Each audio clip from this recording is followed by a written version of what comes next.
આપ સર્વોને હેતપૂર્વક જય શ્રી સ્વામિનારાયણ। આજની સત્સંગ કથા વાર્તા નિજ મંદિર સાવરકુંડલા। આજની સત્સંગ કથા વાર્તા શ્રી વિદુર નીતિ અધ્યાય 4 ભાગ 10। ગઈકાલે આપને વિદુર નીતિ ગ્રંથના માધ્યમે અધ્યાય 3ની કથા સાંભળી। હવે આજે આગળની વાર્તા સાંભળશું। મહાત્મા વિદુરજી કહે, હે રાજન, પૂર્વે સાધ્ય દેવોએ દત્તાત્રેય ભગવાનને પૂછ્યું હતું કે આપ અતિ સમર્થ અને જ્ઞાની છો। હે ભગવાન, શું કરવાથી માણસ સુખી થાય અને શું કરવાથી દુઃખી થાય? ત્યારે ભગવાને કહ્યું કે હે દેવો, આ 9 જણા ક્યારેય સુખી થતા નથી। બીજાને ગાળો દેનાર, બીજાનું અપમાન કરનાર, મિત્રોનો દ્રોહ કરનાર, હલકા સ્વભાવના માણસોની ચાકરી કરનાર, અતિ અભિમાન રાખનાર, નબળું આચરણ કરનાર, વડીલો, સજ્જનો, સંતોની નિંદા કરનાર, ઇન્દ્રિયોને આધીન રહેનાર અને જે સુખ દુઃખ દ્વંદ્વો સહન કરતા નથી, આવા લોકો હંમેશા દુઃખી થાય છે। જે બીજાની નિંદા કરે છે, નબળી વાણી બોલે છે, બીજાને દુઃખ થાય તેવું બોલે છે, તે તો મુખે ગંદું મેલું બાંધીને ફરે છે, તેમ માનવું। અમુક વ્યક્તિ જીવતાં હોય છતાં મરેલ સમાન માનવા। કૌલ માર્ગને અનુસરનારા, અતિ કામી, અતિ લોભી, કૃપણ, વિમુખ, અતિ ગરીબ, જેની જગતમાં અપકીર્તિ થયેલ છે, અતિ વૃદ્ધ, પરાધીન શરીરવાળા, અતિ રોગી, ક્રોધી, ભગવાનથી વિમુખ, વેદ, શાસ્ત્રો, સંતોની નિંદા કરનાર, કેવળ પેટ ભરનાર, બીજાની નિંદા કરનાર, પાપી, આવાં માણસો જીવતાં હોય તો પણ મરેલ જાણવા। ઇન્દ્રિયોને નિયમમાં રાખે, સરળ સ્વભાવ હોય, કોઈમાં સારા ગુણો હોય તે જુએ, પણ દોષો ન જુએ, તે ઉત્તમ શ્રેષ્ઠ પુરુષ કહેવાય। ઘણા તો ખોટાં આશ્વાસનો જ આપ્યા કરે ને ખામીઓ જોયા કરે, તે મધ્યમ કહેવાય। અને ઘણા તો સતત હેરાન થાય છતાં કોઈનું માને જ નહીં, આબરૂ જાય છતાં અટકે નહીં, એવા પણ અલ્લડ હોય। વિદુરજી કહે છે, હે ભાઈ, કોઈ વ્યક્તિ ખૂબ બુદ્ધિશાળી હોય, ખૂબ ધનવાન હોય, મોટા સત્તાધીશ કે વિદ્વાન હોય, ઉચ્ચ કુળમાં જન્મ હોય તો પણ તે કુળવાન ન કહેવાય। ત્યારે મહારાજા ધૃતરાષ્ટ્રે પૂછ્યું કે હે વિદુરજી, તો કુળવાન કોને કહેવાય અને તેના શા લક્ષણો હોય? આ સાંભળીને મહાત્મા વિદુરજી કહે છે, હે રાજન, જેના જીવનમાં શારીરિક, માનસિક અને વાચિક તપ છે, દેવતા, દ્વિજ, ગુરુજનો, માતા પિતા, પંડિતો, વિદ્વાનો, તત્વજ્ઞાનીઓ વગેરેની ભોજન વિધિથી તેમની સેવા કરવી, રુચિમાં રહેવું, તે શારીરિક તપ કહેવાય છે।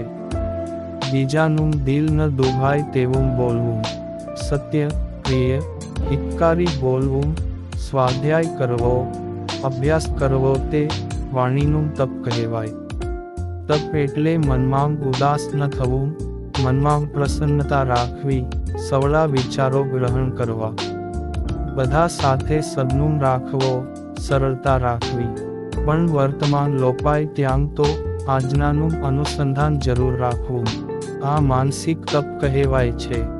જે પંચ વિષય ભોગવીએ છીએ તે શાસ્ત્ર માંગ કહ્યા પ્રમાણે સંકોચ રાખીને માપમાં ભોગવવા, તે તપ કહેવાય। શરીર અને હોજરી પ્રમાણે જે ખાતા હોઈએ તેમાં 2 કોળિયા ઓછું ખાવું, તે તપ કહેવાય। જેનામાં દમન અને શમન બંને છે, શાસ્ત્રનું પઠન પાઠન, પુણ્યકર્મ, ઇષ્ટકર્મ, પૂર્તકર્મ એટલે મંદિરો, ધર્મશાળા, દવાખાના, સ્કૂલો વગેરે લોકોપયોગી કાર્યો, તથા વાવ, કૂવા, તળાવો ગળાવવા, વૃક્ષો વાવવા, શુભ કાર્યો કરવા, પવિત્ર વિવાહ તથા તે ધર્મનું પાલન, સદાચાર પાળવો, તથા શક્તિ પ્રમાણે અન્નદાન આપવું, જે ધર્મનું આચરણ કરે છે, કુળની કીર્તિ વધારવા પ્રયત્નો કરે છે, સત્ય બોલે છે, માતા પિતાને કોઈ પ્રકારે ક્યારેય દુઃખી કરતા નથી, તે કુળવાન કહેવાય છે. પણ ઉચ્ચ કુળમાં જન્મ હોય તેથી કુળવાન ન કહેવાય. જેમ ફૂલમાં કીડા હોય છે પણ તે શ્રેષ્ઠ કહેવાતા નથી. ચામડા માંગ ભરેલ દૂધ અને ખોપરી માંગ ભરેલ ગંગાજળ ઉપયોગમાં આવતા નથી. તેમ ચારવેદ ભણેલ હોય પણ તેમાં દયા, સત્ય ને તપ ન હોય તો એનો બહુ અર્થ નથી. કેવળ વિદ્યાથી પણ નહીં ને કેવળ તપથી પણ નહીં, બંને જ્ઞાન હોય તે પાત્ર કહેવાય. જેમાં વિદ્યા, તપ, આચરણ, ચારિત્ર્ય, સત્ય, દયા, શમ, દમ, દાન, ઇન્દ્રિય નિગ્રહ આ બધું હોય તો જ તે કુળવાન ગણાય છે ને સુપાત્ર કહેવાય છે. ગમે તેવા કુળવાન કે સુપાત્ર હોય પણ જો તે સજ્જન, ગરીબ, બ્રાહ્મણ, સંત તેનો અપરાધ કરે તો તેનું પતન થાય છે. મોટી પદવીને પામેલ હોય તોય તેનું પતન થાય છે. માટે જે સદવર્તનથી ભ્રષ્ટ થાય છે ને તેની પાસે ધન, બંગલા, સત્તા વગેરે બધું હોવા છતાં કલંક રહી જાય છે. માટે ભગવાન પાસે માગવું, હે ભગવાન, અમારા કુળમાં બીજાનું ધન હરનારા, મિથ્યાભાષી, વૈર કરવાવાળા, કુળને કલંક લગાડનારા, કપટ કે દગા કરનારા, કોઈને દુઃખ દેનારા, હિંસા કરનારા, વ્યસનો કરનારા, રણમાંથી ભાગનારા અને જુગારી ક્યારેય ન થાય તેમ ભગવાન પાસે માગવું. મહાત્મા વિદુરજી ધૃતરાષ્ટ્રને કહે છે, હે ભાઈ, તમે પણ જાણો છો કે પાંડવોમાં અનેક ગુણો છે. કોઈ તેમને હેરાન કરે તોય હેરાન કરનારને બચાવે છે, છોડાવે છે. દુર્યોધન આદિકને વનમાં ગાંધર્વો અને ભીલ લોકોથી ભીમે છોડાવ્યા છે. તેમના એકેય ગુણને તમે જોતા નથી અને દુર્યોધન આદિકમાં અતિ આસક્ત છો. તેથી તેની ચિંતા થાય છે, નીંદર આવતી નથી, ખાવાનું પણ ભાવતું નથી.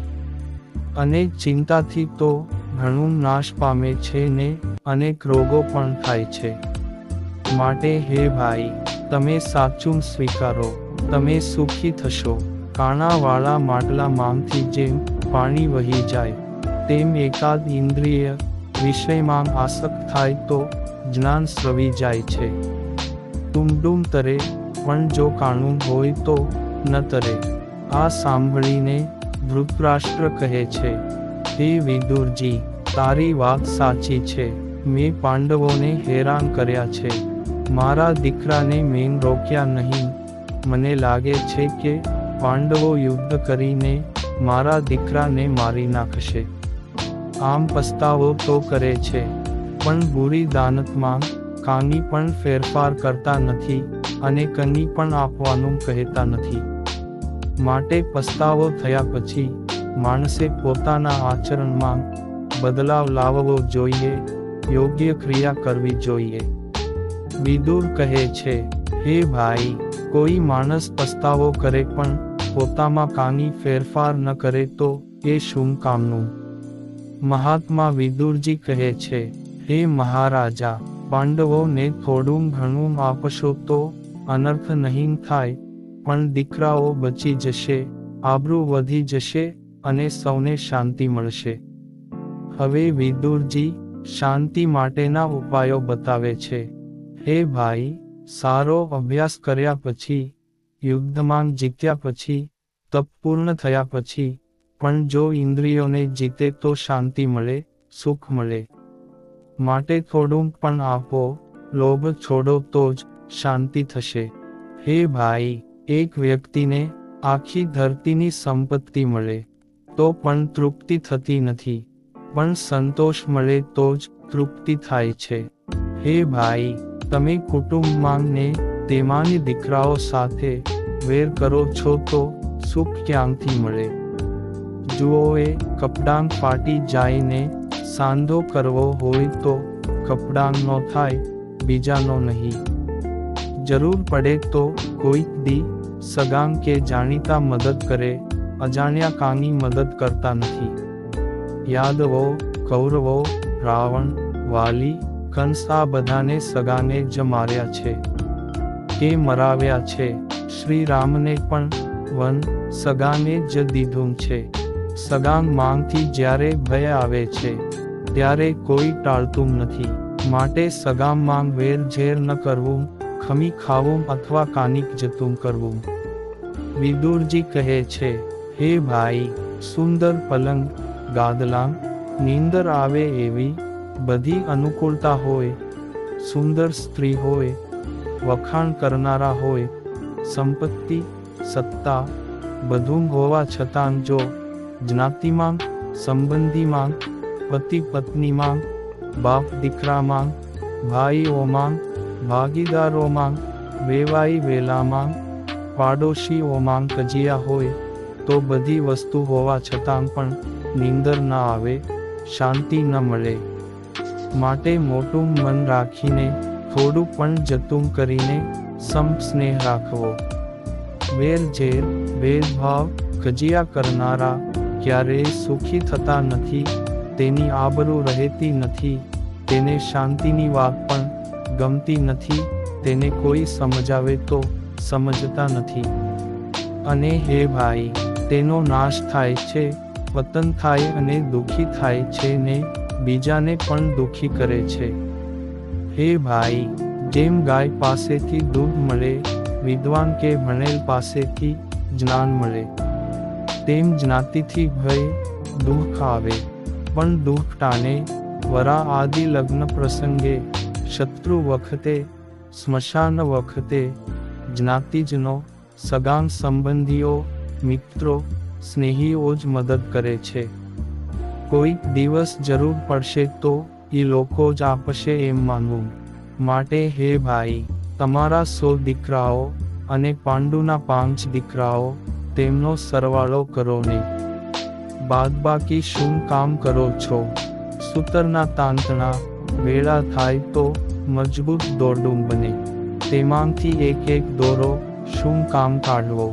કાન ખજૂરાનો એક પગ ઓછો હોય તોય શું? તેમ વિચારવાને બદલે એક પગ પણ ઓછો ન થવો જોઈએ, તેમાં ઉમેરો થાય એવા વિચારો કરવા જોઈએ તો જ સુખી થવાય છે. માટે હે ભાઈ, કૌરવો અને પાંડવો સંપત્તિ સાથે રહેશે તો કોઈ પણ બળ, શક્તિ એમનો પરાભવ નહીં કરી શકે. જેમ જંગલમાં વાંસ અંદરો અંદર ઘસાઈને સળગી જાય છે, તેમ આ અંદરો અંદર ઝઘડા કરીને ફના થઈ જશે. માટે સંપ રહે તેમ કરાવો. અને પાંડવો પણ તમારા જ દીકરા કહેવાય ને. વળી પાંડુની ગેરહાજરી છે, તેથી તમે તેનું ધ્યાન નહીં રાખો તો કોણ રાખશે? તમે તેને રમાડીને મોટા કર્યા છે, હજુ ભડકો થયો નથી, ત્યાં ખારી નાખીને સમાધાન કરાવો તો બધાનું સારું અને ભલું થશે. વળી વિદુરજી કહે છે કે આ 4 સાથે બળ ન વાપરવું. બ્રાહ્મણ, ગાય, સ્ત્રી અને જ્ઞાતિ આ બધા આગળ બહુ અટંટ ન રહેવું. કારણ કે બ્રાહ્મણ શાપ આપે, ગાય પૂજનીય છે, સ્ત્રી ઘરની રાણી છે. કજિયા કરવાથી કોઈ સુખી થતું નથી. બકરાઓ સામ સામાંગ માથાંગ ભરાવે, બબ્બે ડગલાંગ પાછાંગ હઠી, વળી માથાંગ પછાડે તેનાથી શું લાભ? જેમ પાકેલ ફળ પડી જાય, તેમ કુસંપતિ, ઝઘડા કરનાર વ્યક્તિ, જ્ઞાતિ, સમાજ, સગાંગ વગેરે માંથી ફેંકાઈ જાય છે. માટે વિરોધ, ઝઘડા ન કરવા. તો હે ભાઈ, જરા સમજો તો ખરા, એકલું વૃક્ષ ગમે તેવું મોટું અને મજબૂત હોય છતાં પ્રચંડ પવનથી પડી જાય, નાશ પામી જાય, પણ જો સમૂહમાં હોય, ભેગાં હોય તો વાંધો ન આવે. તેમ તમે બધા ભેગા રહો તો દુશ્મનો કાંઈ કરી ન શકે. નહીં તો તમે એકલા પડી જશો. યુદ્ધની આંધી આવશે ને જો સાથે હશો તો એકબીજાને મદદરૂપ થશો ને સૌનું રક્ષણ તેમજ પોષણ થશે. નહીં તો ગમે તેવા બળવાન કે ગુણવાન હોય તો પણ બીજા પરાભવ કરે. પવન દીવાને ઠારી નાખે પણ મોટી જ્વાળાને મદદ કરે, તેમ ઝાઝાને અનેક પ્રકારે બીજા મદદ કરે છે. માટે હે ભાઈ, જે નિરોગી છે અને આજીવિકાની ચિંતા નથી તે સુખી છે. આ જગતમાં કેટલાયને અનેક પ્રકારના રોગો હોય, ખોડખા પણ હોય, ઘણાને ખાવા ન મળતું હોય, પહેરવા કપડું ન હોય, રહેવા આશરો ન હોય, એને બદલે જેને આ બધું છે તે સુખી છે. ભગવાન શ્રી હરિએ ભક્તિ કરવા હૃદય અને સમજણ દીધી, વિદ્યા માટે મસ્તક દીધું, ક્રિયા કરવા હાથ દીધા. એમ આપણને ભગવાને ઘણું દીધું છે તો સુખી થવા માટે તેનો સદુપયોગ કરીએ. એ જ સુગ્ય લોકોએ સમજવું જોઈએ, તો જ સુખી થવાય છે. જે સ્વભાવો અને કામાદી દોષોથી પીડાય છે તેને બધું હોવા છતાં સુખ મળતું નથી કે સુખ લઈ શકતા નથી. માટે દોષો છોડીને નિર્દોષ થાઓ. તમે અને દુર્યોધન આદિ પાંડવોને સંતાપો છો, તેથી તમને સંતાપ છે. શકુની વગેરેએ કપટથી જુગાર રમી પાંડવો પાસેથી બધું લઈ લીધું. સભામાં દીકરાની વહુની સાડીઓ ખેંચે, છતાં તમે અટકાવ્યા નહીં, માટે હવે તો અટકાવો, રોકો. આ દુર્યોધન તમારો દીકરો નથી પણ તમારું પાપ છે. ગૃહસ્થોને ઘેર ડાહ્યા દીકરા દીકરીઓ હોય તે પુણ્ય રૂપે છે, નહીં તો પાપ રૂપે છે, તેમ સંતો અને શાસ્ત્રો કહે છે. કપટથી મેળવેલ લક્ષ્મી ટકશે નહીં અને સુખ પણ નહીં આપે. તમારા દીકરાઓ પાંડવોનું રક્ષણ કરે અને પાંડવો તમારા દીકરાઓનું. તમારો શત્રુ એ પાંડવોનો શત્રુ અને પાંડવોનો શત્રુ એ તમારો શત્રુ. તમારો મિત્ર એ પાંડવોનો મિત્ર અને પાંડવોનો મિત્ર એ તમારો મિત્ર. એમ રહો અને દીકરાઓને કહો ને તેમાં જો કાની ફેર પડે તો તમે રાજા છો ને ભેદભાવ રાખ્યા વગર દંડ પણ કરી શકો છો. માટે હે ભાઈ, જે ગરીબ, સીધા સરળ, નબળા, ભોળા માણસોને દબાવે, હેરાન કરે એ બળ ન કહેવાય. ભીષ્મ પિતાએ યુધિષ્ઠિર રાજાને કહ્યું હતું કે જો તું ગરીબને દુખવીશ તો તારો વંશે સહિત નાશ થઈ જશે. તમે કુળના વડીલ છો, રાજા છો, બધા તમારે આધીન કહેવાય, માટે સમજાવીને હુકમ કરો, હજુ બગડી ગયું નથી. પાંડવો બાળકો છે, વનવાસ વખતે ખૂબ દુઃખી થયા છે, તેની ઉપર દયા રાખીને પણ કંઈક ભાગ આપો. પણ ધૃતરાષ્ટ્ર મમતાને વશ થયા હોવાથી કંઈ બોલતા નથી, આમ જે મમતાને આધીન છે તેનો ધર્મ, ફરજ, કર્તવ્ય નાશ પામે છે, તે બીજું જોઈ શકતા નથી અને તેને કાંઈ અસર પણ થતી નથી. ઇતિ શ્રી મહાભારતે ઉદ્યોગ પર્વના પ્રજાગર પર્વે ચતુર્થ અધ્યાય સમાપ્ત. અને આ સાથે અત્યારની કથાને પણ વિરામ. હવે પછીની કથા વાર્તા આપને આગળના ભાગમાં સાંભળશું. અત્યારે આપ સર્વોને ભાવથી જય શ્રી સ્વામિનારાયણ.